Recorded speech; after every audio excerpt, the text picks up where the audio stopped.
नमस्कार दोस्तों, BPS academy के चैनल में मैं आपका स्वागत करता हूं।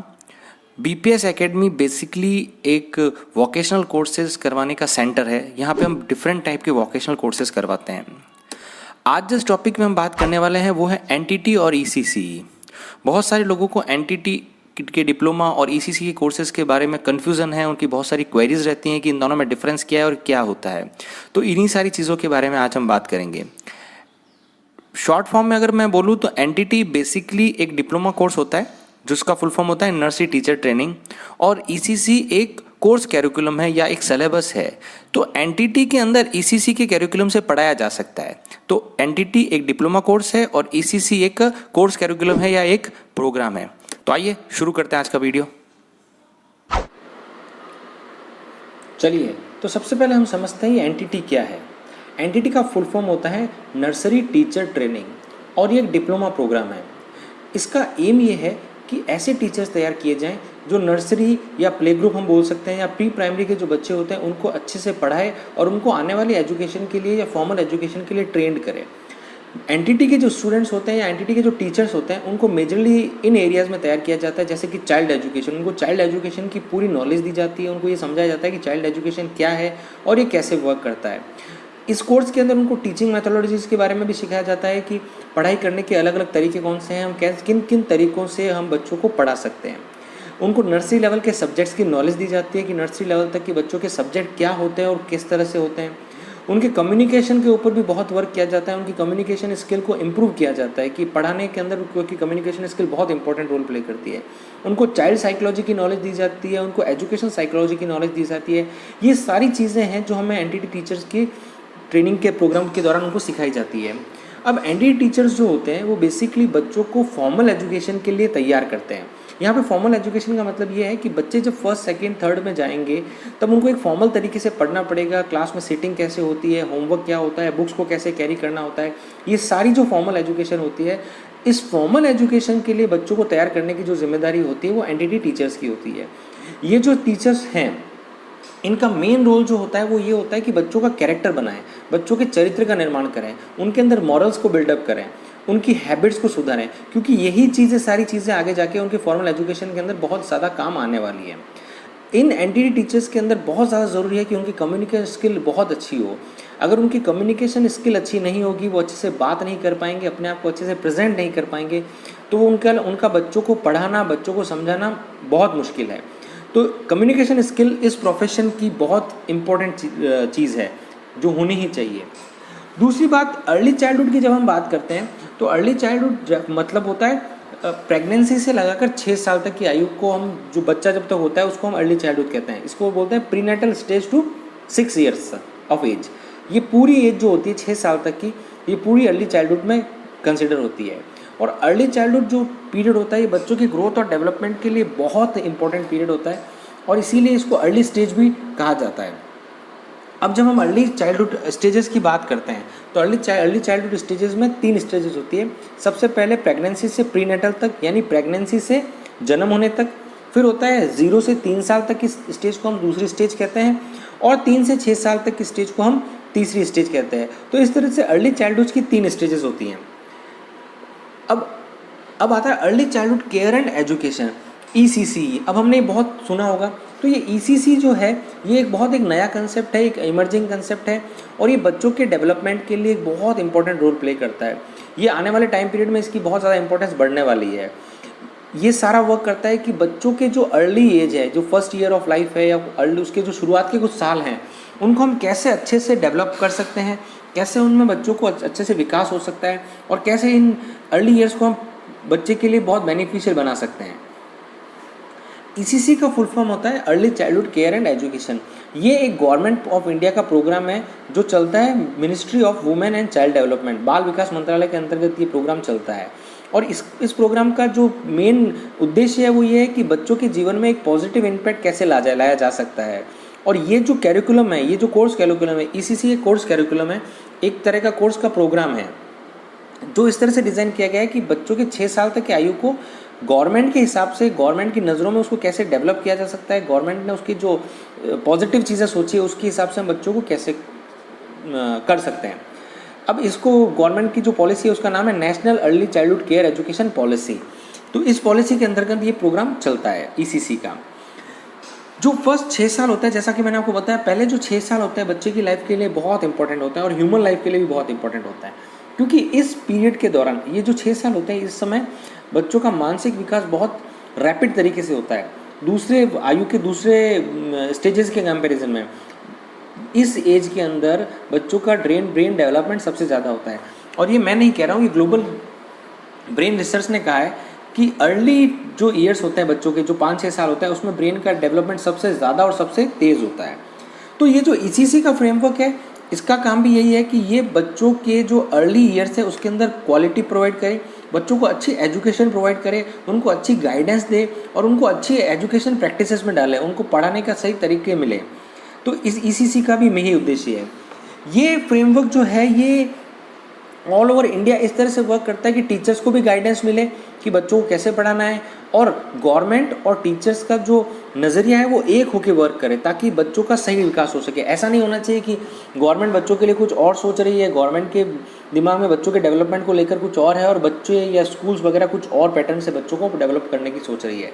तो ये जो ईसीसी पैटर्न है ये एक नॉर्मल पैटर्न बनता है जिसके थ्रू एक कॉमन पैटर्न है जिसमें बच्चों के विकास के ऊपर ध्यान जाता है और टीचर्स के डेवलपमेंट का भी ध्यान दिया जाता है।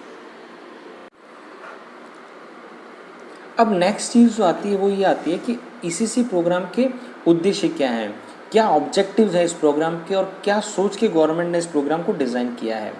तो इस प्रोग्राम का जो मेजर उद्देश्य है वो ये है कि बच्चे की वैल्यू होनी चाहिए। अ चाइल्ड शुड वैल्यूड, वो रेस्पेक्टेड फील करना चाहिए, बच्चा सेफ फील करना चाहिए और सिक्योर फील करना चाहिए इस पूरे वातावरण में। जब बच्चा घर से पहली बार बाहर निकलता है, जब बच्चा पहली बार सोशल इंटरेक्शन करता है, जब बच्चा पहली बार सामाजिक होता है, वो होता है उसका प्री प्राइमरी स्कूल या प्ले ग्रुप स्कूल। यहाँ पे बच्चा जब अगर रेस्पेक्टेड फील करेगा, सेफ फील करेगा और पॉजिटिव फील करेगा तो वो फॉर्मल एजुकेशन के प्रति भी पॉजिटिव होगा और आगे उसको पढ़ाई से थोड़ा कंफर्टेबल फील होगा। ये प्रमोट करना चाहता है डेवलपमेंटल और इंटीग्रेशन के सेंस को।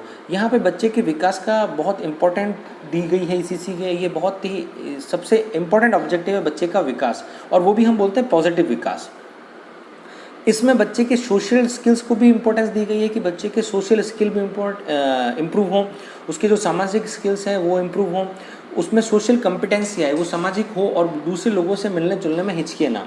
उसके इमोशनल डेवलपमेंट भी ध्यान में रखा गया है ईसीसी प्रोग्राम के अंदर। और यहाँ पे इंश्योर किया गया है, ये बहुत ही ध्यान रखने वाली बात है कि उसकी ओवरऑल पर्सनैलिटी का डेवलपमेंट हो, बच्चे के ओवरऑल व्यक्तित्व का विकास हो। ईसीसी के अंदर इस चीज़ का ध्यान रखा गया है। इसके साथ ही यहाँ पे अच्छी हेल्थ के ऊपर ध्यान दिया गया है, उसको क्या खाना चाहिए, अच्छे न्यूट्रिशन के ऊपर ध्यान गया है। हेल्दी हैबिट्स क्या होती हैं, ब्रश करना, नेल कट करना, हाइजीनिक हैबिट क्या होती है, क्या गंदा है क्या अच्छा है, खाने के लिए क्या अच्छा है, क्या खाने के लिए हेल्दी है, इन सारी बातों को भी ईसीसी प्रोग्राम में इन्वॉल्व किया गया है। और इसके बाद जो सबसे इम्पोर्टेंट चीज़ इसमें ध्यान दी गई है वो ये है कि इफ़ेक्टिव कम्युनिकेशन। ठीक है, बच्चा अपने आप को इफ़ेक्टिवली प्रेजेंट कर पाए और उसके अंदर इतना आत्मविश्वास आए कि वो अपनी बात को, जो वो चाहता है, जो वो समझ रहा है, जो वो फील कर रहा है, उसको अच्छे से एक्सप्रेस कर पाए और अच्छे से समझा पाए दूसरों को। अच्छी लैंग्वेज के अंदर, चाहे वो बॉडी लैंग्वेज हो, चाहे अच्छे शब्दों का चयन करके कैसे वो अपने आप को प्रेजेंट कर पाए, इसके ऊपर भी ध्यान दिया गया है। अब ईसीसी टीचर्स का रोल क्या है, गवर्नमेंट क्या रोल सोच के बैठी है ईसीसी टीचर्स के लिए। तो सबसे पहले इनके अंदर ऑब्जर्व करने की होनी चाहिए कि ये बच्चों को ऑब्जर्व कर सकें कि उनकी नीड्स क्या हैं, उनकी क्षमताएं क्या हैं, और उस हिसाब से बच्चे के डेवलपमेंट के ऊपर ध्यान दें, उस हिसाब से उसको सिखाए, उस हिसाब से उसकी नर्चरिंग करे, उसकी परवरिश करे। तो यहाँ पे बहुत ज़रूरी है कि उसकी ऐसे टीचर्स के अंदर एक काबिलियत होनी चाहिए कि वो बच्चों को आइडेंटिफाई कर सके, उनकी ज़रूरतों को। ये टीचर सक्षम होने चाहिए कि पेरेंट्स के साथ पार्टनरशिप करके काम कैसे किया जाए। यहाँ पे पार्टनरशिप वर्ड इसलिए यूज़ किया गया है क्योंकि बहुत सारी चीज़ें ऐसी है बच्चे के बारे में जो आपको पेरेंट्स से समझनी है, सीखनी है। इसी तरह से ऐसी बहुत सारी चीज़ें हैं जो आपको बच्चे के बारे में पता है और आपको वो पेरेंट्स को बतानी है। तो ये एक बहुत पार्टनरशिप टाइप काम है पेरेंट्स और टीचर्स के बीच में।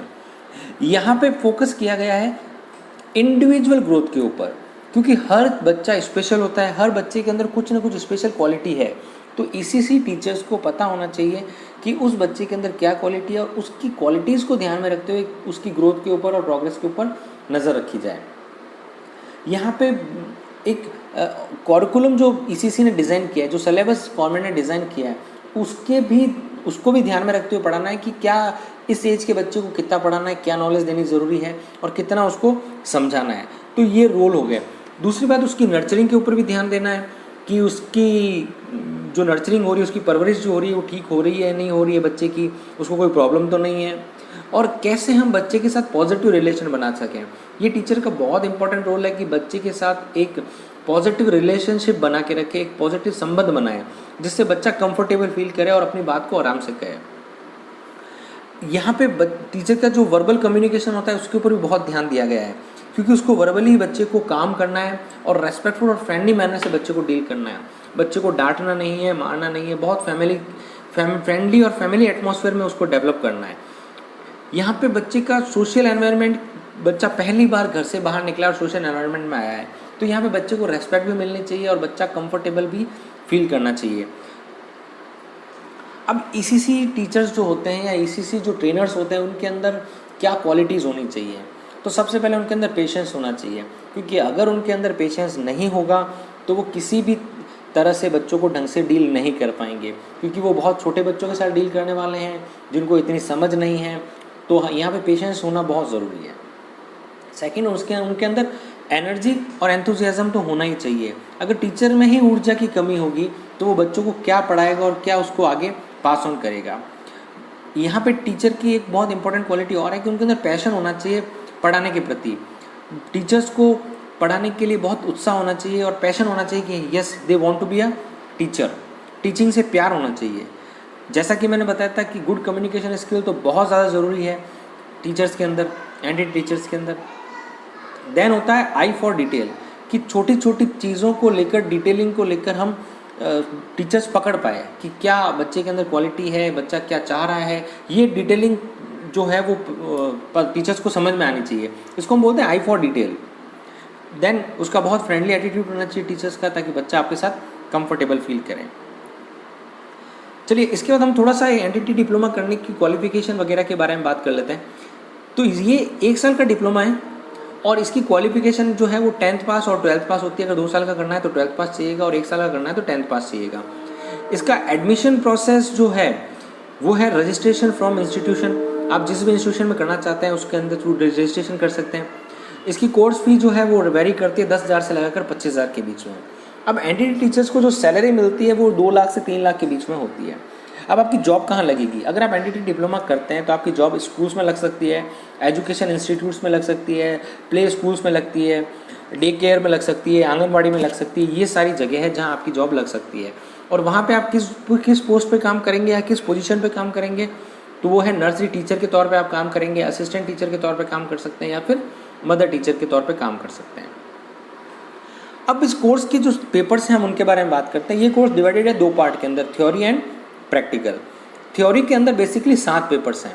जो पहला पेपर है वो अगेन 2 में डिवाइड है, चाइल्ड साइकोलॉजी, और दूसरा पेपर है child care and health. Sorry, ये एक ही पेपर है जो 2 में डिवाइड है। इसका ए पार्ट है चाइल्ड साइकोलॉजी और बी पार्ट है child care and health topics. दूसरा पेपर जो है वो है सोशियोलॉजी एंड गाइडेंस का। सोशियोलॉजी और गाइडेंस का जो पेपर है वो है दूसरा पेपर है आपका। अब यहाँ पे अगर हम बात करते हैं तो पहला पेपर को हम बोलते हैं मनोविज्ञान, बाल मनोविज्ञान, और इसके बी पार्ट को हम बोलेंगे बाल कल्याण एवं स्वास्थ्य, और जो दूसरा पेपर है इसको हम बोलेंगे समाजशास्त्र एवं निर्देशन। अब जो तीसरा पेपर है उसको हम बोलते हैं स्कूल ऑर्गेनाइजेशन या फिर विद्यालय संगठन। इसके अंदर विद्यालय के बारे में, विद्यालय के अंदर क्या क्या होता है उसके ऊपर बताया जाएगा आपको। अब जो चौथा पेपर है इसका वो है प्रिंसिपल्स ऑफ एजुकेशन, जिसको हम बोलते हैं शिक्षा के सिद्धांत। जैसा नाम से ही जाहिर है कि इसके अंदर आपको शिक्षा के प्रिंसिपल्स के और सिद्धांतों के बारे में बताया जाएगा। अब जो 5वां पेपर है वो है एजुकेशन साइकोलॉजी या फिर शिक्षा मनोविज्ञान। तो इसके अंदर शिक्षा मनोविज्ञान क्या है, इसका स्वरूप कैसा होता है, इसका क्षेत्र कौन कौन से काम करने के, उसके ऊपर आपको जानकारी दी जाएगी। इसका जो 6वां पेपर है वो है मॉडर्न मेथड्स ऑफ टीचिंग या फिर आधुनिक शिक्षण विधियाँ। तो इसमें अंदर जो आधुनिक शिक्षण विधियाँ उसके ऊपर आपको बताया जाएगा और टीचर्स को ट्रेन किया जाएगा। 7वां और लास्ट पेपर इसका है मेथड्स ऑफ टीचिंग, पढ़ाने के कितने प्रकार होते हैं और क्या क्या होते हैं, जिसको हम बोलते हैं शिक्षण विधियाँ। तो ये सारे जो पेपर्स हैं ये इसके थ्योरी पेपर्स हैं। अब अगर हम प्रैक्टिकल पेपर्स की बात करते हैं तो प्रैक्टिकल पेपर में आपका पाठ योजना होगा जिसको बोलते हैं लेसन प्लान, आपको 40 लेसन प्लान बनाने पड़ेंगे। फिर हिंदी और इंग्लिश में आपको कविताओं का एक पेपर तैयार करने पड़ेंगे 10 फोटोज़ के साथ। फिर और हिंदी और इंग्लिश में ही आपको कहानियों का फाइल तैयार करनी पड़ेगी 10 फोटोज़ के साथ। फिर आपको एक आर्ट फाइल बनानी है 20 पेज की। फिर आपको वेस्ट मटेरियल से आप क्या बना सकते हो उसके ऊपर एक 10 पेज की फाइल तैयार करनी पड़ेगी। फिर आपको टीचिंग एड्स बनाना है, कुछ चार्ट पेपर बनाने हैं अल्फ़ाबेट के हिंदी और इंग्लिश में, और फिर उनको चिपकाना है। फिर कुछ हैंडक्राफ्ट से आपको कुछ बना के एक फ़ाइल बनानी है। तो ये सब इसके प्रैक्टिकल पेपर्स के बारे में है। आई होप कि आपको इसके बारे में सब कुछ समझ में आ गया होगा और आपके ECC की और एनटीटी से रिलेटेड जो डिप्लोमास के क्वेश्चन है वो काफ़ी क्लियर हो गए होंगे। Thank you for listening to us. और अगर आपको हमारा ये चैनल अच्छा लगा और सब कुछ समझ में आया तो हमारे चैनल को जरूर सब्सक्राइब कीजिएगा। Thank you.